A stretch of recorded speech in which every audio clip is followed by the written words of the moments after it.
Welcome back, ladies and gentlemen, to another edition of Let's Talk Fantasy Football.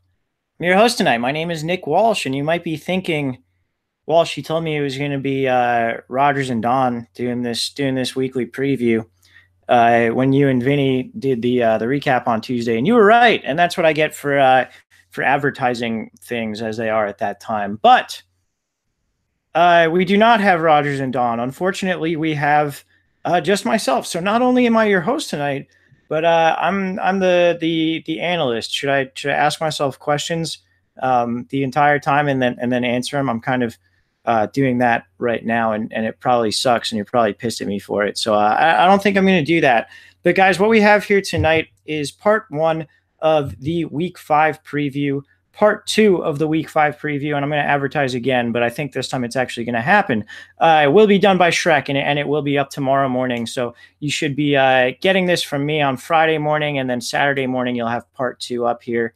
And I do want to let you guys know before we get any further that we are here courtesy of Auction Draft, because while the NFL season may have officially kicked off, your hopes of drafting a fantasy team for 2018 isn't gone. With Auction Draft, you can draft your team at any time and have a 5-week season with your friends. That way, when you pay too much for Bell, hoping he shows up, you'll get another shot to get it right in 5 weeks. You can sign up now by going to letstalkfantasyfootball.com/auction draft and use that promo code LTFF, that's all capitals, LTFF, to get 50% off your league.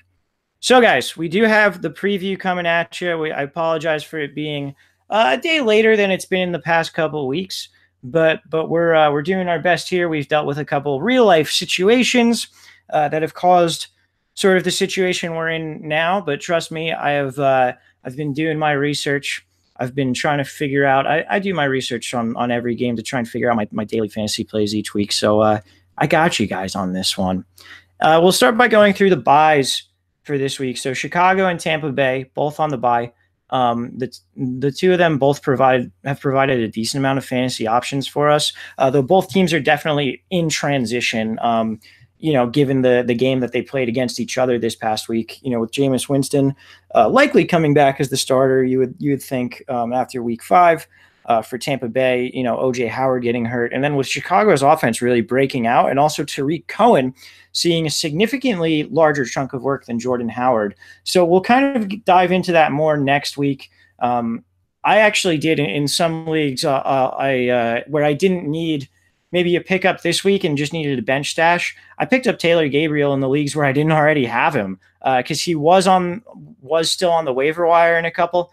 And he wasn't really a high priority for a lot of people this week since he's not even playing. So, a lot of people on the waiver wire, they'll probably just look at projections, that sort of thing for this week to try and figure out who they're picking up. Gabriel for me was just kind of a stash. Might be worth it if you have an empty spot on your bench and you've got like in one league, I think I dropped Spencer Ware. Just these players where there really isn't a ton of upside unless there's injury. Whereas Gabriel, we know there is some upside. So keep that in mind. I'll get off the buys. I also should let you guys know that I'm recording this Thursday night. It is almost halftime of the Thursday night football game. Andrew Luck is attempting to drive. Not looking great. The Patriots are up 21-3. My good friend, my close personal buddy, James White, just got into the end zone. He's not my close personal buddy, but he is on some of my fantasy teams, and that is nice. I like that a lot. Not that it's going to matter to you guys, but you may hear me exclaim at certain things while I am speaking, because I also have the game on in the corner of my eye. Eric Ebron just got a pass, and man, does he suck for the amount of work that he gets.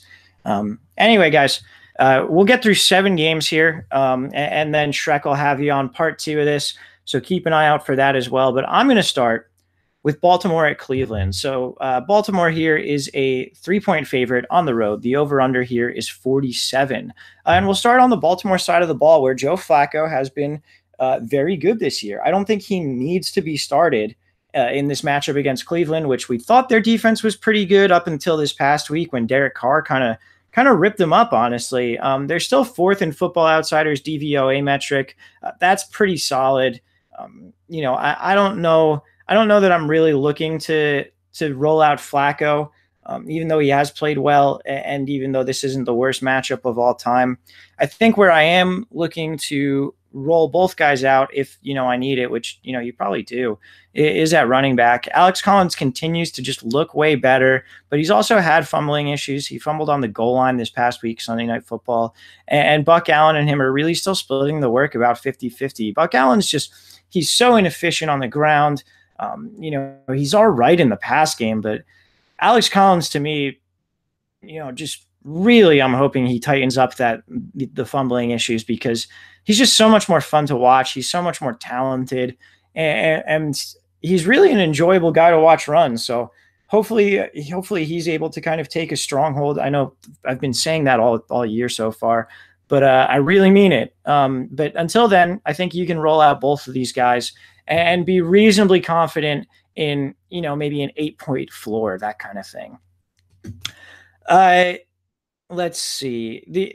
Regarding the wide receivers, Crabtree leads the team in targets with 34, but he has slightly worse stats than Willie Snead, who hasn't, gotten close to his amount of targets. So it hasn't been an efficient year for Crabtree. He's not really getting in the end zone as much as he did with the Raiders when he was really an elite fantasy option. So I'm not sure that I'm really on Crabtree this week. The guy to continue to play is John Brown. They've really shown their willingness to throw the ball down the field to him, to have him go deep, and to have Flacco try and hit him. We know Flacco's a strong-armed guy, even though he hasn't thrown deep efficiently in the past few years. But it's looking like maybe that's been more on his receiving talent than anything else. John Brown, 30 targets, 15 catches, 338 yards, and 3 touchdowns. That's a guy that I want to have around. That's a guy that I'm willing to play on a week-to-week basis. So make sure you keep that in mind going forward. In terms of the tight ends, we've got Hayden Hurst coming back. He should be back this week. That's the good news. But the guys right now, and Hayden Hurst is a guy you might want to stash on your bench if you're really weak at tight end. So maybe pick up someone to stream this week, and then maybe stash Hayden Hurst and hope he makes an impact. I know he's a rookie. I know rookie tight ends don't really do much in terms of production for the most part, but he's an older rookie. I believe he's 26 years old already. And for a guy to be drafted at 26 years old in the first round, particularly to a team that already had so much at tight end, you would think they would be willing to roll him out there and give him an opportunity right away. If the production of Mark Andrews, Nick Boyle, and Max Williams gets sort of condensed into one tight end, I think you're looking at a pretty productive tight end week in and week out. So not a bad guy to stash, not a bad guy to have on the end of your bench if you have room. Obviously, if you don't, or you don't have anyone that you really think you can drop, then don't go that far. Let's see here. So on the Cleveland side of the ball, I think the Ravens, they're already third in DVOA, Football Outsiders metric, on defensive efficiency. And now they're getting back Jimmy Smith, who's their number one cornerback. I've talked a while about how stark the splits are in terms of the passing game with Jimmy Smith on the outside. I think he's going to make a difference here. Now, I think a player that he doesn't make a difference to is Jarvis Landry, because, he plays mostly on the inside. And honestly, at this point, Jarvis Landry's getting 11.8 targets per game. He's 4th at the wide receiver position in targets. He's not a guy that you can sit. He's not getting his Dolphins targets either, where he's catching, 8 passes for 62 yards. He's getting the ball down the field significantly more than he has at any other point in his career. And with Antonio Callaway, who was sort of the number 2 option, being hurt and really making a lot of mental mistakes, which is a shame. I rolled him out in DFS and in a couple of leagues as well this past week. Really, really could have used a decent performance from him, particularly in DFS, where I was sort of on the cusp of some big cashes and didn't really get there because of it. But that's another story. But with him having some mistakes this past week and with the injury, I really expect this to be funneled through Jarvis Landry. He's a guy that you need to be playing. In terms of the other pass game weapons, you have David Njoku. He's really underperformed relative to his target share, but as we've said, tight end is pretty gross. He's had 7 targets or more in 3 of the 4 games. I can't hate you for playing him. I don't think you need to play him.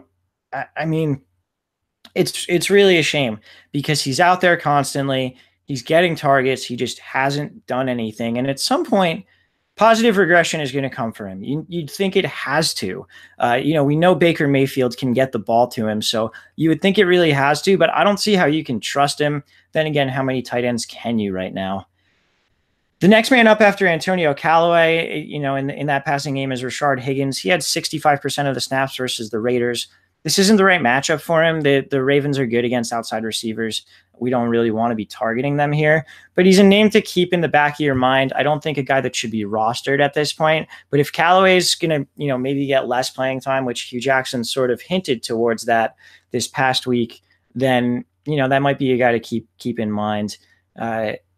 It really is a shame though too, because it's felt like the Browns quarterbacks have missed Callaway on deep balls where he's been behind the defense like at least 4 or 5 times this year, and just really disappointing. But anyway, in the run game, Carlos Hyde continues to be very heavily used on the ground, but he is non-existent in the pass game. Only 7 targets on the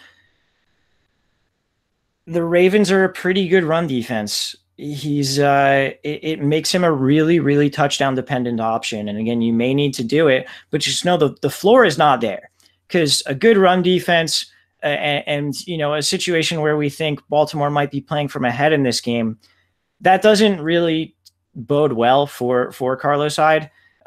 It's going to be tough to really see him perform up to expectation or perform up to what you would like as a starter unless he gets in the end zone there, which, he very well might do, but it's a little hard to predict.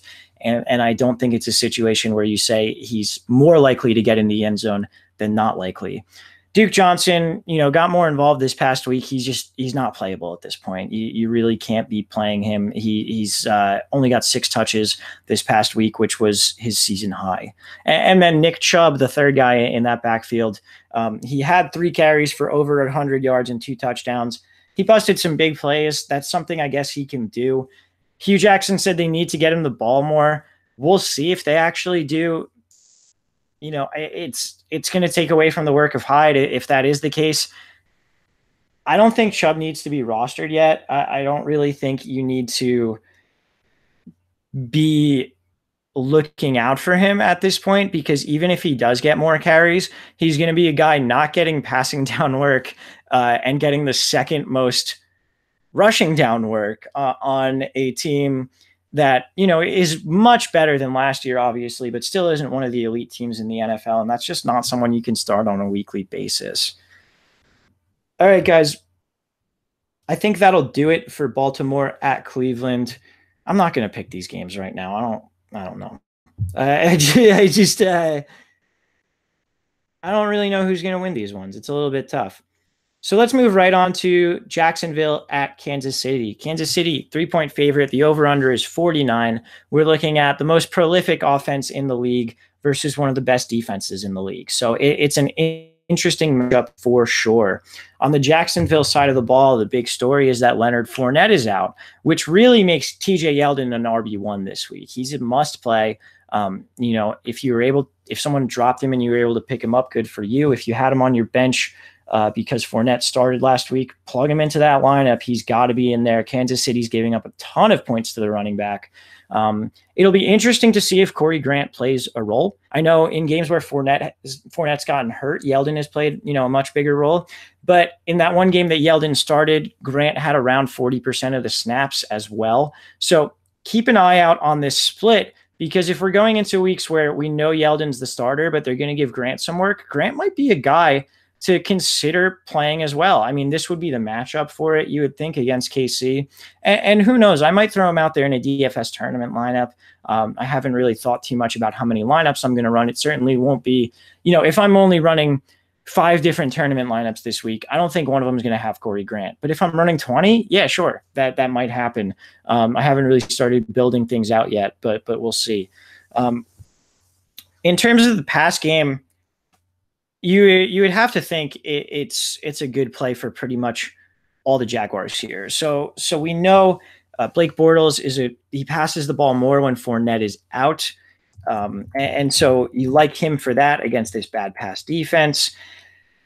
We also know that Keelan Cole has 24 targets. He's going to be on the outside. I like him a lot. I like him to be the Jaguars' top producer in the pass game this week. We know that D.D. Westbrook has had a couple big games. He also leads the Jaguars in targets with 28. The Chiefs kind of shut down Emmanuel Sanders in the slot this past week. I don't know whether I buy that entirely, but Kendall Fuller is their best cornerback. He plays in the slot. So Westbrook, I think, should get enough to be worth a play if you need to, but I don't think he's my preferred play on this Jacksonville team. And then Dante Moncrief has, he's performed. He did well this past week. I don't know I think he's easily the third play for me, but he also has more touchdown equity than you would think Cole and Westbrook would as a bigger guy, a guy who's been targeted in the red zone in the past in his career. So yeah, I'm kind of in on Moncrief too. Right now, ASJ he's not practicing, and we'll see if he does practice. But if he does, I don't mind him as a go-to just because we like his touchdown equity as well. We know he's been a guy who can catch touchdowns in the past, and the red zone targets have been spread pretty evenly for Jacksonville. No player had, and 5 players on the team have 2 or more. So a very, very even spread of red zone targets.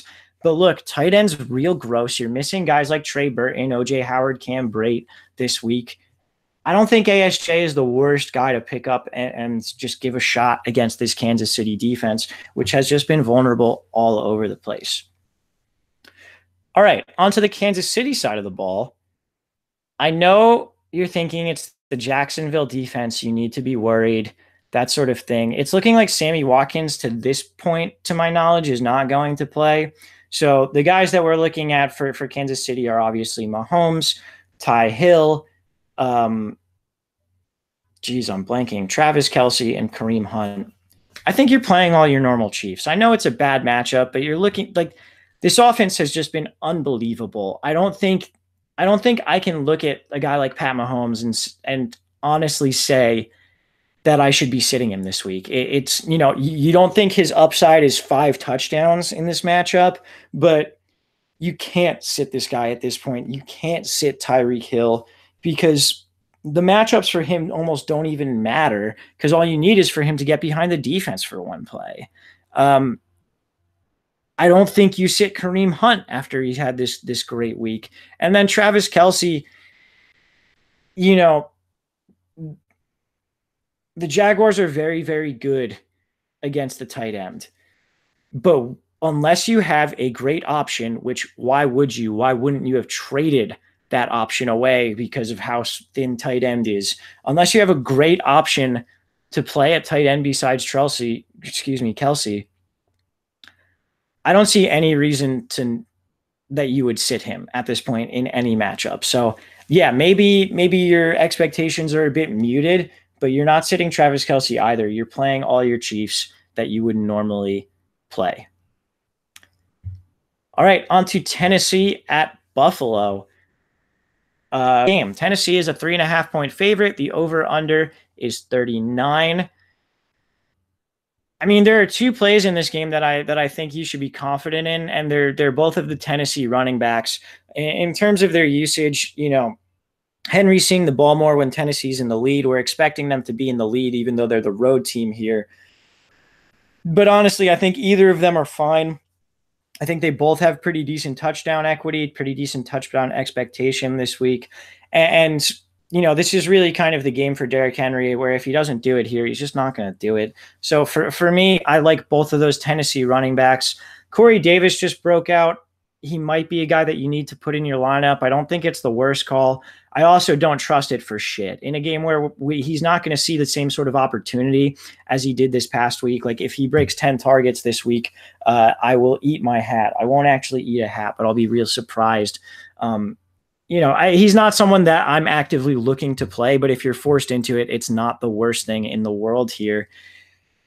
The only other guy who I think is worth mentioning even in this matchup, because I'm not playing a single bill, fuck starting Josh Allen, fuck starting LaShawn McCoy, it's not worth it to me, is that I think you should be a guy you should be rostering is Taywan Taylor, who has increased his snaps, clearly the number 2 here behind Corey Davis, and in matchups that we expect to be more or higher scoring rather, and we expect to have Marcus Mariota throwing the pigskin around a little bit more. I think Taywan Taylor will be viable. This isn't the week for it because I don't even think Davis is particularly viable. But yeah, that's about going to do it. Play those Tennessee running backs and try and stay away from everyone else.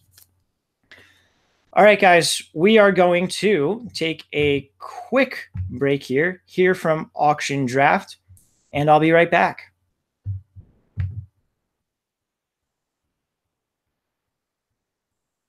All right, guys, that was Auction Draft. Again, make sure you're checking them out for those 5-week seasons at this point in the year. Let's move on to the New York Giants at the Carolina Panthers. The spread here, Carolina is -7. The over-under is 44.5, so not particularly high scoring expected. I picked up Carolina defense to roll in a couple leagues this week just because when you're looking at defenses, I often look for the highest spread because it's a decent indicator that when a team is, if you expect a team to be up late, that means they're going to be able to get their pass rushers towards the quarterback because, you expect the other team to be passing. So those pass rushers can kind of get a head start there, and that should lead to turnovers. So that's my general thinking there. That's why I kind of rolled with Carolina in a couple leagues this week. We'll see how it works out. I'll let you guys know. But on the Giants side of the ball, this past week, we really expected it to be a shootout with the Saints. It didn't work out as we planned. Eli Manning, not good, very bad. The offensive line, also very bad. Because the offensive line is bad, they're having to keep more guys in to block for Eli.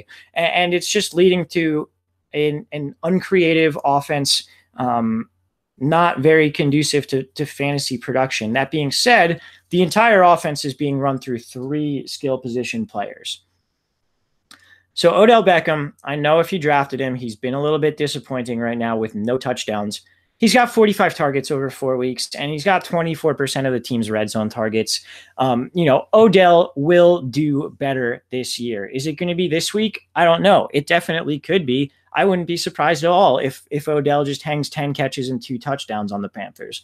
But it also might not be because Eli isn't good. Eli is a bottom, 3rd NFL starting quarterback at this point, and probably really shouldn't be starting. So, you're not going to sit Odell. He's going to be better than what you've gotten so far. Sterling Shepard, who since Evan Ingram has gone down, has 17 targets over the past 2 weeks, and he actually leads the Giants in red zone targets, almost 35% of their total red zone targets. Now, some of that I think has been matchup based, particularly last week where, the Saints are garbage at cornerback except for Marshawn Lattimore. So you've got Marshawn Lattimore on Odell, and then Sterling Shepard kind of opens up from there. That's not the case this week where Carolina doesn't have that drastic of a difference at their cornerback talent. But Sterling Shepard is a guy who, if you're going to get 8 targets a week and be the leader in red zone targets for the team, that's a guy you should be playing, even with Eli at the helm. I'm pretty comfortable rolling him out here. And then obviously at the running back position, Saquon Barkley's an every week start. Because of the limitations of this offense, he hasn't really had any crazy games, but he's used in the passing game. He's used in the run game. He's just a guy you need to start. Carolina side of the ball, I think this is pretty straightforward and should be going forward as well. This is another team where the offense is sort of run through a couple different players. Cam Newton is a solid start against this bad Giants defense. We know he has the rushing upside, and the passing upside isn't bad either here. So, even though we don't expect it to be a shootout, I don't think he has this crazy sort of ceiling. He is a solid start, if for no other reason than he should put in some rushing yardage for you and get you maybe a passing TD or 2. In the pass game, when Greg Olsen is out, you start Devin Funchess. I know Janoris Jenkins weirdly just kind of shut down Michael Thomas. But outside of this game against the Saints, he hasn't really been that good. So we'll see if he's shadowing. We'll see how that works out. I'm trusting Funchess to see 7+ targets. And this is a guy who has almost 50% of the Panthers' red zone targets. So they like him in between the 20s. They like him in the red zone. Even if he's in a tough matchup, which I think it's debatable whether or not he is. He's a guy that you should be rolling out there. And then obviously Christian McCaffrey, I think, is an elite start. The Giants have been bad against running backs, and particularly against pass catching running backs, which we know McCaffrey is.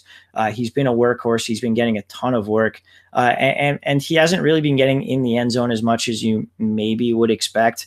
But particularly in PPR, we know we can roll him out, and even in standard, this is a guy who, unless it's a really terrible matchup, he's an RB1 every single week.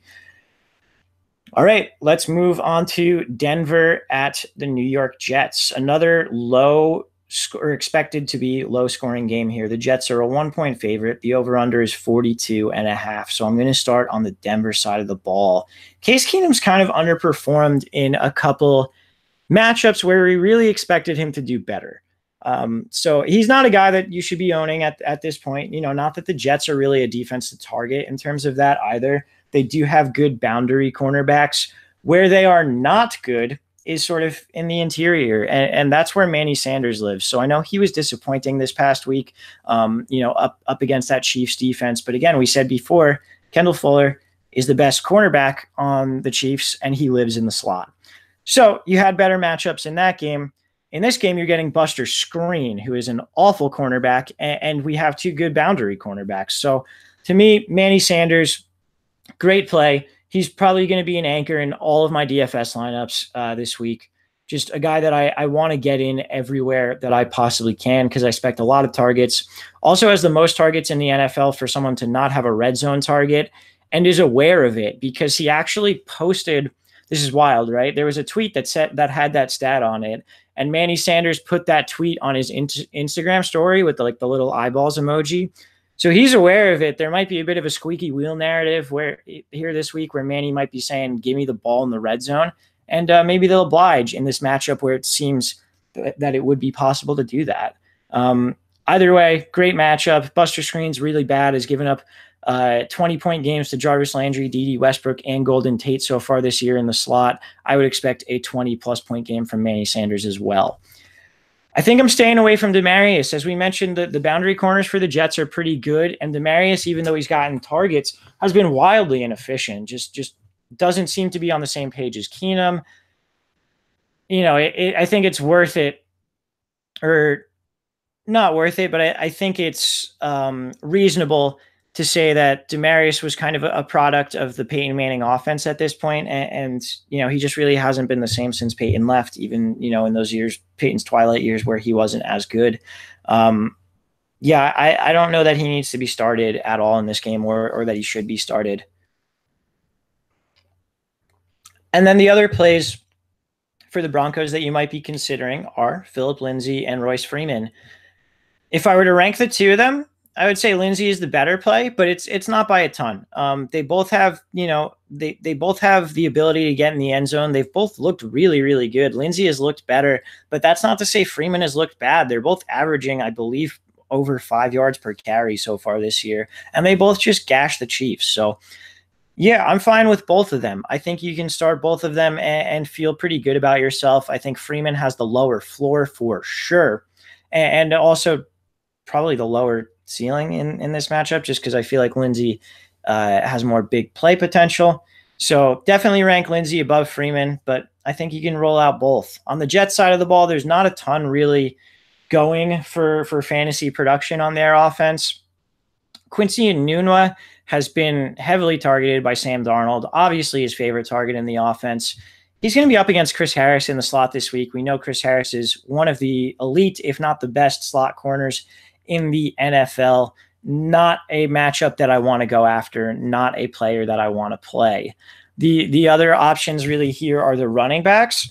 I think if you're playing Isaiah Crowell, you're chasing touchdowns, and in a game with this low of an over-under against as good of a run defense as the Broncos have, that's not something I want to be doing personally. So I will be staying as far away from Isaiah Crowell as possible. I actually traded him away in the one league where I owned him because I just don't want to deal with it. I don't want to be mad when he scores 2 touchdowns on my bench and then play him and have him, get 4 carries for 0 yards. It's just not something that I want at all. And I traded him before that 4 carry, 0 yards game. So I was able to get Randall Cobb out of it. And, that hasn't worked out yet, but maybe it will. I don't know. We'll see.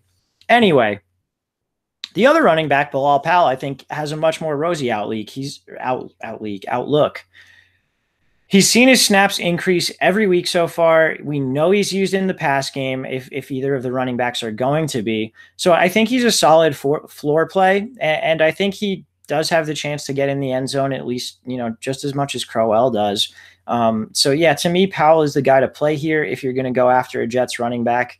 I would put him in the same range as this sort of – so ranking in this game, I think I would say Lindsey, Powell, Freeman, and I think they're all sort of in the same range there. I will say Freeman, I think, has a higher ceiling than Powell. Powell, I think, has a higher floor. And, these are in the kind of range of plays as like an Austin Eckler or a Naheem Hines, who a lot of people played in this game tonight. So, that's sort of where we are there. Let's move on to Atlanta at Pittsburgh. Pretty much everything about this game, bad defenses, highly paced offenses, or quickly paced offenses, very prolific offenses, at least so far this year. Makes you think it's going to be a shootout. Vegas agrees. Pittsburgh's a 3-point favorite. The over-under is 57.5. That's the biggest over-under of the week. Probably will be one of the biggest of the year.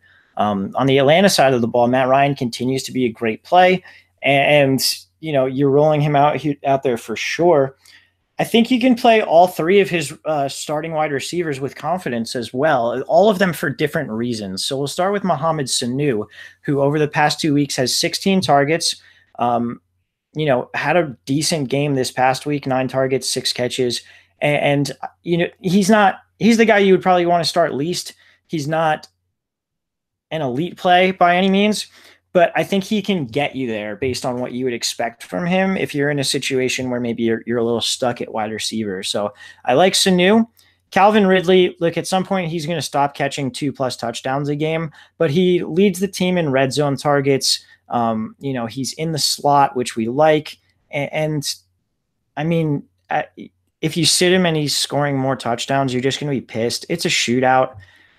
All of these guys have upside in this matchup. So Ridley's got a lot of touchdown upside here. And then obviously Julio is a stud. At some point, he's got to catch a touchdown, you would think, right? I think it's been like 95 targets since he's caught a touchdown or some shit like that, which is like absolutely insane. But even if he doesn't, he's getting an unbelievable amount of yardage. In PPR leagues, he's just been incredible. And if he does happen to get in the end zone here in what we expect to be a high-scoring game, all the better for you. In terms of the Atlanta running backs, we've got Devontae Freeman coming back this week. He is practicing. He is expected to play. So that means Ito Smith likely on the out here, and we'll go back to a Devontae Freeman, Tevin Coleman duo in the backfield. See, to me, I don't think I really want to touch either of them in this because Freeman coming back off the injury scares me a little bit. He didn't look great in the first game this year either. And he's, probably going to get like 14 touches. If a guy coming off injury, 14 touches, I don't expect it. Like I expect the ball to be thrown around a lot more than be on the ground in this game. I just don't think you need to play Freeman. Like you certainly can. I don't think he's a bad start, but I would rather start both Titans running backs. I think I would rather start Bilal Powell. I would definitely rather start Phillip Lindsay. Royce Freeman, I think, is a tough one, but again, I'm giving you the sort of range where I think he's at this week. Tevin Coleman, I don't think you need to start at all. Could he get in the end zone? Yeah, sure. Could he break a big play? Yeah, sure. It's just not something that you really need to get after. The other guy on the Falcons that I think we need to talk about is Austin Hooper. He really hasn't been good so far this year, but he's second on the team in red zone targets with 4. And in such a thin tight end market, he might be a guy to think about as a streaming option. It's going to likely be a shootout. He's going to be on the field almost every snap, and we know they're willing to go to him in the red zone. The floor is very low, but he could definitely get you there if things fall right. On the Pittsburgh side of the ball, it's pretty much the same as normal. You're playing like everyone. Ben's a great play. Antonio Brown's been a little bit disappointing, but he's still Antonio Brown. Juju Smith-Schuster, another guy I think will be an anchor in my DFS lineups this week. He's in a great spot where Atlanta's kind of struggled in the slot. They have Robert Alford and Desmond Trufant on the outside, and both of them are pretty respectable cornerbacks. So Juju, to me, I think is in the best spot in this game on Pittsburgh. I'm expecting him to really go off here. You've got Vance McDonald, who really seems to have taken over the pass catching role for the tight ends. He had a huge game this past week, and again, we expect it to be a shootout. So the fact that he's only on the field for 60% of snaps or whatever the case may be isn't really scaring me in a game with a 57.5 point over under. And then James Conner, has kind of been worse and worse as the weeks have gone on after that huge week 1, but he's in a great spot against the Falcons. They're not good against the running back. They give up catches to the running back. So look for James Conner to produce at a pretty decent level this week, despite the fact that he's kind of fallen off. All right. And then our last game of the week 5 part 1 preview. That was the most awkward way of saying it. I didn't think at all about what I was saying before I started talking, which sometimes happens. Anyway, the last game I'm going to cover before you guys get Shrek in our next podcast is the Green Bay Packers at the Detroit Lions. So this is a 51 point over under. So again, we expect it to be a pretty high scoring game. Green Bay is a 1 point favorite on the road. In terms of the Packers, we say it's hard to sit Aaron Rodgers, but he's been underwhelming the past 3 games since that week 1 where he came back and led the Packers to that comeback. He hasn't been higher than quarterback 12 over the past 3 weeks. So if you're looking around and you're like, man, should I play Matt Ryan or Aaron Rodgers? It's Matt Ryan, and it's not particularly close. Just kind of think about it. Look at your matchups. If you have specific questions about specific quarterbacks, shoot us a question. We love getting them on Twitter, on Instagram, through Facebook, whatever the case may be. Get us those questions. So Aaron Rodgers, maybe, but not a must start for me. In terms of his pass catching options, and this is another reason why I think he's not a must start, is that we don't know whether Randall Cobb and Geronimo Allison are even going to play. Cobb has that hamstring injury, kept him out this past week. Geronimo Allison has a concussion.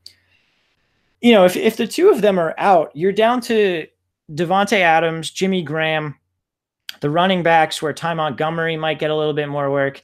And then Marquez Valdez-Scantling is the next guy up. Don told me to shout him out. He thinks he's going to have a big game. I don't particularly agree. I mean, he certainly could. It's Aaron Rodgers, and we know Aaron Rodgers can give guys big games, but I don't really see any reason to be super optimistic about Marquez Valdez-Scantling having a huge game in this. What I do think you can do is sort of upgrade Adams and Graham, just because they've got to see more target volume in this one. Adams is an every week play anyway. And, Jimmy Graham, you're probably playing every week at tight end, but I think really with a lot of confidence, you can do this this week, knowing that they just have to have the ball thrown to them, because I don't see who else it's going to be thrown to unless it's Marquez Valdez-Scantling or maybe some of the running backs. So speaking of the running backs, we just saw Zeke Elliott absolutely pulverize. I don't know if I've used that word on the podcast before. That might be a moment, a history-making moment, as the world, as the WWE would say, a history-making moment. And probably no one gets that reference. Anyway, Ezekiel Elliott pulverized the Lions defense on the ground this past week. So the Lions, I think, over the first 4 weeks of the season have established themselves as a defense that we want to play running backs against anywhere we can. So DFS, season long, whatever the case may be, jump on those matchups. The issue here is that the Packers have a bit of a three-headed rushing attack. I think Aaron Jones is the best play, one, because he's the most efficient runner. He's been the best running back on the team in terms of production. And then this past week, he jumped ahead of both Ty Montgomery and Jamal Williams in terms of snaps and work. So you would expect that trend to keep going, where Aaron Jones sort of is out there more than he has been. You would hope it keeps going because he's clearly the most talented and the most fantasy useful guy there. But Jamal Williams is still hanging around. We know with Aaron Rodgers hurt, they like his pass blocking more, or his pass protection more than Aaron Jones. And he might be a guy that, is still out there a decent amount. I'm kind of being forced into playing Jamal Williams in at least one league this week, which is terrifying, and I don't like it. But I think Aaron Jones is the better play, as Eric Ebron catches a touchdown on Thursday Night Football. That didn't just happen as you guys are listening to it, but it did. But it did for me here. Oh wait, no, I think his left foot was out. I don't know. This is stupid for me to talk about. Anyway, Aaron Jones, I think, is the best play. I think you can confidently play him because even if he doesn't get that much work, he's been super efficient, and we know the Detroit Lions rush defense sucks.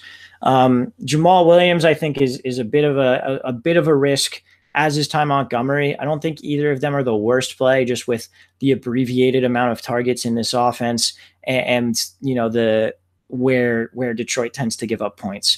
So I don't know. Keep it in mind. Also, keep an eye on the injury report because who knows? Maybe Allison or Cobb get cleared, in which case we really need to reevaluate things from what I'm saying right now.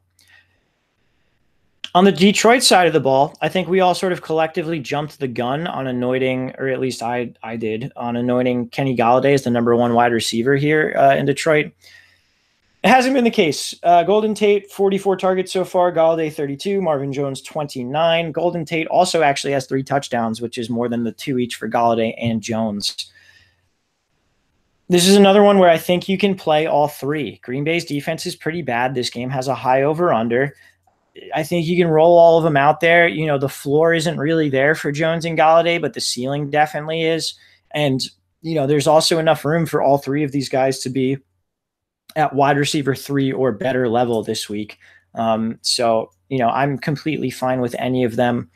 I think Tate's my number 1 pick here, and then probably Jones, then Golladay. Anytime we're willing to roll out 3 wide receivers, the quarterback is probably a good play. Matthew Stafford is no exception here. Great play. I would play him over Aaron Rodgers if you have to make that decision. And then let's talk about the running backs, where Kerryon Johnson has looked very, very good. The issue is that Matt Patricia doesn't really seem willing to unleash him yet. He's got a low floor. He's just not going to get the work, or at least he hasn't to this point gotten the work to make us really, really comfortable rolling him out there. But again, within that, Austin Eckler, Bilal Powell, Royce Freeman, Phillip Lindsay, within that sort of range, I think Kerryon Johnson is right in there, in that he might get a touchdown. He might break some decent runs. I don't think he's going to touch the ball more than 14 times or so, but sometimes you just got to roll with that guy. It really depends on your roster. And again, if you have any individual questions, let us know. It could be, we'll try and give you the best answer possible. And then Theo Riddick has kind of been used a bit more than you would expect in the past game. I believe 26 targets so far this year. It's not a sexy play for sure, and it's not a play that you want to make in standard or half point, I don't think. But if you're in a PPR league and you're looking around and you don't really know what to do, there are worse plays you can make than Theo Riddick, because he'll probably get 6 or so targets in this game, and he's been known to turn that into an okay week from time to time. So not sexy. Hate to end the podcast on Theo Riddick, but it looks like I planned poorly, and that's what we're doing. So guys, I'll leave you with that. I don't have any questions to go through at this point. So just keep in mind you've got Shrek. He'll be giving you another solo podcast previewing the second half of the week. The one thing I will say, so we won't finish on Theo Riddick because I didn't get to cover the Minnesota at Philadelphia game in this one. Shrek will be covering that. I can't believe that over-under is only 45 points. I think that's going to be like a fucking shootout. I'm not entirely sure, but I'm leaning towards just rolling out Kirk Cousins stacks with Thielen and Diggs, and at least one of them and maybe both of them in a ton of DFS lineups this week. Because I think that'll be lower owned than maybe some of these other stacks like Atlanta or Pittsburgh or Green Bay or Detroit or that kind of thing. But sort of besides the point. yeah, I guess my point was just that I think that game's going to be a fucking shootout. That's about all I had to say there. Shrek will be back. Thank you guys for joining me today, and we'll try and get the 2-person podcasts back and running next week. So for Walsh, I am Walsh, and for Let's Talk Fantasy Football, I'm also still Walsh. Later, podcast.